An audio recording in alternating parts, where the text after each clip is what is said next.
Remembering hour heroes অর্থাৎ আমাদের নায়কদের স্মরণ নামে নতুন কর্মসূচির ঘোষণা দিয়েছে বৈষম্য বিরোধী ছাত্র আন্দোলন। সব শ্রেণী পেশার মানুষকে অনলাইন ও অফলাইনে আজ এই কর্মসূচি পালনের আহ্বান জানানো হয়েছে। ছাত্র আন্দোলনের অন্যতম সহ সমন্বয়ক রিফাত রশিদ এই কর্মসূচি ঘোষণা করেন।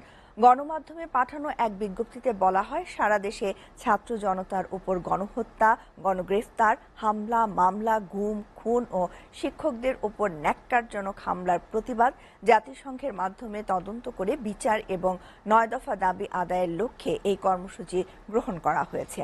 কর্মসূচির অংশ হিসেবে নির্যাতনের ভয়ঙ্কর স্মৃতিচারণ, হতাহত ব্যক্তিদের নিয়ে পরিবার ও সহপাঠীদের স্মৃতিচারণ এবং নির্যাতনের ঘটনা নিয়ে চিত্রাঙ্কন, দেয়াল লিখন, ফেস্টুন ও ডিজিটাল পোর্ট্রেট তৈরি করে অনলাইন ও অফলাইনে প্রচারের আহ্বান জানানো হয়েছে।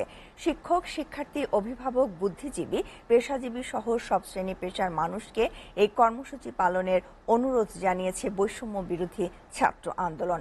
এর আগে গতকাল কোটা আন্দোলনকে ঘিরে হত্যা, গণগ্রেফতার, হামলা, মামলা ও গুমের প্রতিবাদে সারা দেশে মার্চ ফর জাস্টিস কর্মসূচি পালন করে বৈষম্য বিরোধী ছাত্র আন্দোলন।